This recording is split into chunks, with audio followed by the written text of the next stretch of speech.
Hello, my friends. It's Tuesday, late afternoon, early evening, July 2nd, 2024. And we're going to continue talking about A Course in Miracles. Actually, we're going to quote from A Course in Miracles. And this is from something I came across this afternoon reading uh, Living with A Course in Miracles, Living A Course in Miracles, by John Mundy. This is a book I bought hardcover in 2015 when it came out, and never got around to reading. As I mentioned, my journey with the Course started in the early 90s, back and forth, reading it, putting it down, starting the workbook, putting it down, until 2008 when there was some issues that really called for me to buckle down, dive into the workbook, dive into the text, and finish them both, which I did. And although I felt the course worked through me, and I got a lot out of it, of course, as I knew I would, which is why I persisted through those years, always returning to it, I didn't live it. Not to my fullest. Which, remember what we talked about yesterday, that you can't commit to something sometimes. You can't commit totally to something sometimes. Otherwise, it's not a total commitment now, is it? I'm learning that lesson now. That, yes, I finished the workbook as well as the text. And yes, I did apply it selectively. But that wasn't totally. For whatever reason, it feels total now.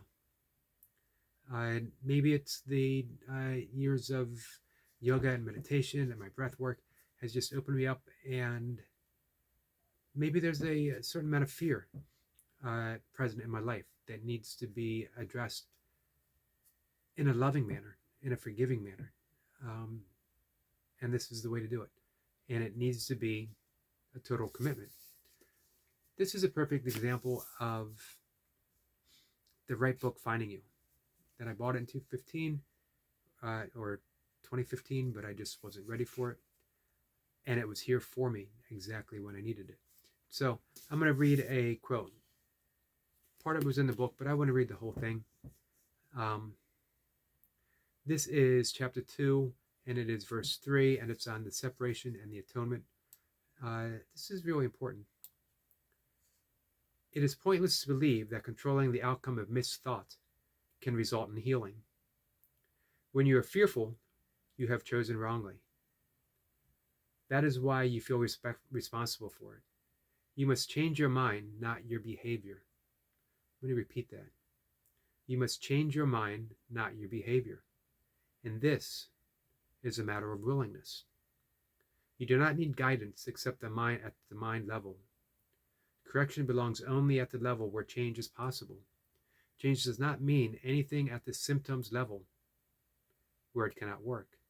We do things backwards. I do things backwards. Not always. I've learned a bit through the years. I'm getting better at it. I'm getting better at turning things over. Correction at the mind. How often do we address the behavior? Quit smoking, and yet we never address the issue with the addiction itself. Quit drinking, and yet people continue going to support meetings, which is fine, as long use the tools that you need. However, remember in the beginning of the course when Bill and Helen were, before the course even came into existence, and there was a bit of bickering, and she turned to Bill and said, Helen turned to Bill and said, there has to be a better way. And he said, there is, and I'll help you find it, which was very uncharacteristic of both of them. That's when they stopped addressing the symptoms and addressed the mind itself. That's what the Course is asking us to do. That's how we overcome fear. And every addiction is simply a fear. Every expression that is not love is a projection of fear.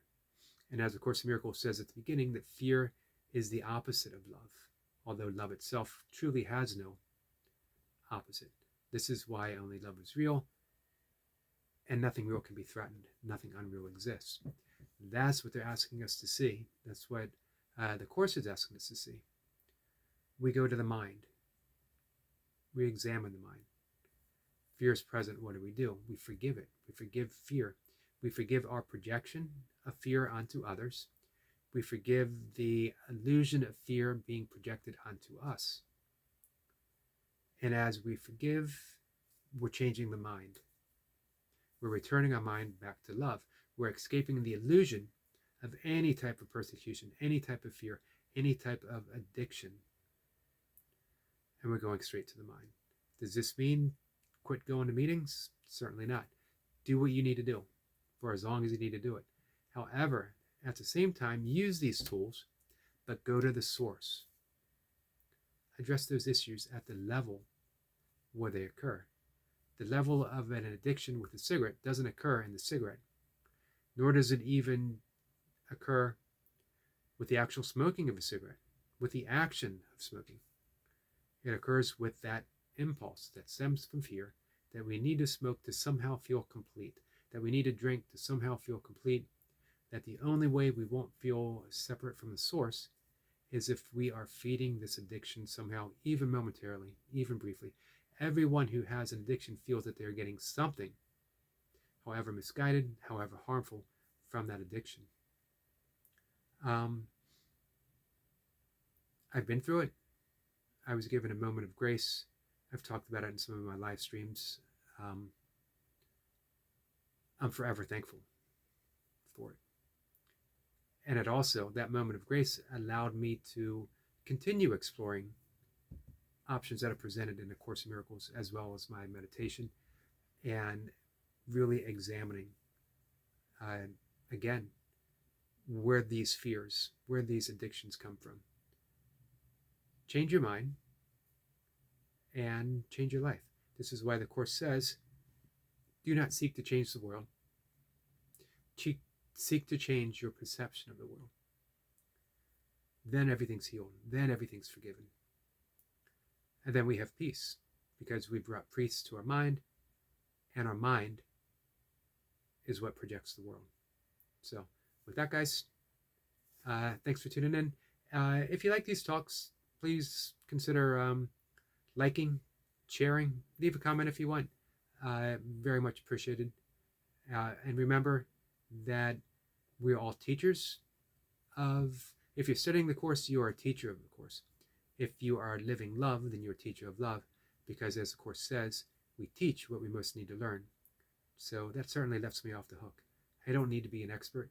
I just need to be someone who is learning. With that, guys, I'll see y'all later.